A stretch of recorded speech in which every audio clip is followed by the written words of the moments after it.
Carriere Distalizer is a Class 2 corrector. It is primarily a Class 2 distalizer. Well, not primarily, it is exclusively a Class 2 distalizer. And how it operates is that there's a little ball and socket joint back here in the posterior section that bonds to the maxillary first molar. When you run an elastic from the mandibular first molar up to the distalizer itself, you'll get a distal rotation of the maxillary first molar around the palatal root, and then pure distalization up to a full step from a Class 2 into a Class 1 platform. The idea being that you can utilize this prior to bracketing. So you can take some of your relatively complex Class 2 cases and turn them into a nice, easy Class 1 slam dunk before you ever put brackets on the case or anything like that.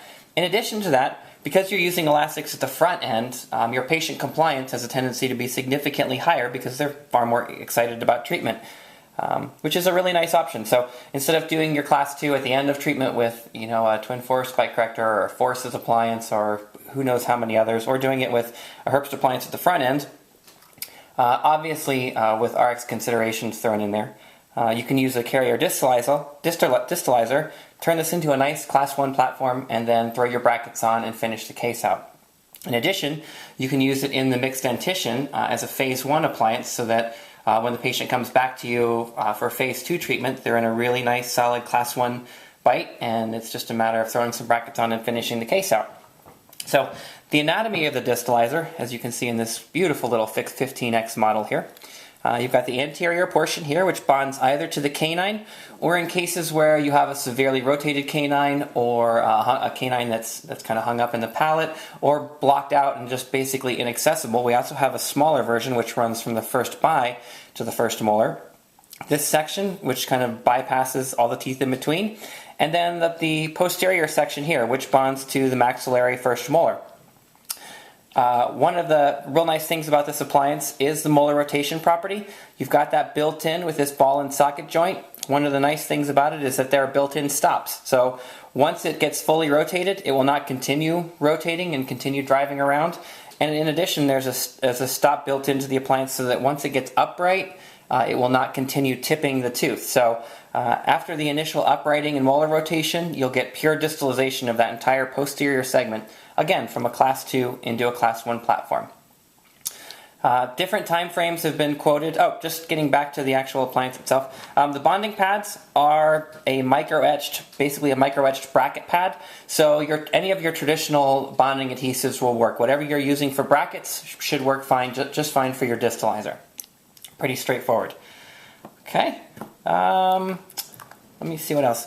As far as anchorage goes, there are a couple of different options for anchorage. The primary option at the front end was kind of a lower lingual holding arch down here. So that minimizes any of your anterior flaring, just gives you a more solid base to work off of. We're seeing an increased number of temporary anchorage devices utilized as anchorage sources, or doing kind of like a lower Essex suck down, 7 to 7 with little cutouts on the 6s down here, and then running your elastic into like a direct bond button or something like that. That seems to be very popular, especially with the adult cases that may be going into something like Invisalign or something like that, or some kind of a clear aligner system. So those are kind of your options. You definitely want to use some sort of anchorage option, simply because if you don't, when you attach that elastic, you're using pretty heavy elastics at 6.5 ounce or 8.5 ounce, depending upon the case. So that elastic force will really drive those lower anterior teeth forward if you don't have some sort of an anchorage system in place. Okay, couple of things to be wary of when you're using the appliance. This is phenomenal for Class 2 deep bite tendency cases, primarily because you get your Class 2 correction for one thing, but then you also get a little bit of a hyper eruption of that mandibular first molar. So if you've got a real nice deep bite case, it will have a tendency to open that bite up a little bit.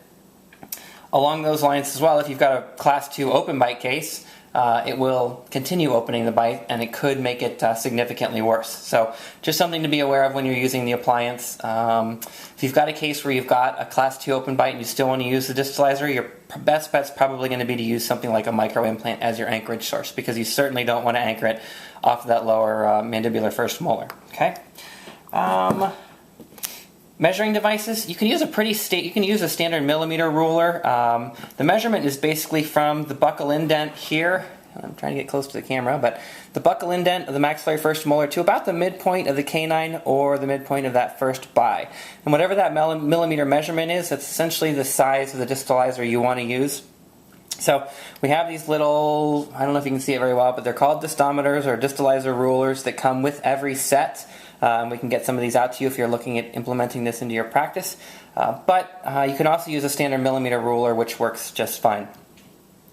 Now the distalizers are currently made of a stainless steel material, so if you get a distalizer and you have one in stock and you don't, it doesn't quite fit the case, or it doesn't fit the measurement that you've taken for it, if it's somewhere close, sometimes you can manipulate it a little bit because it is a stainless steel.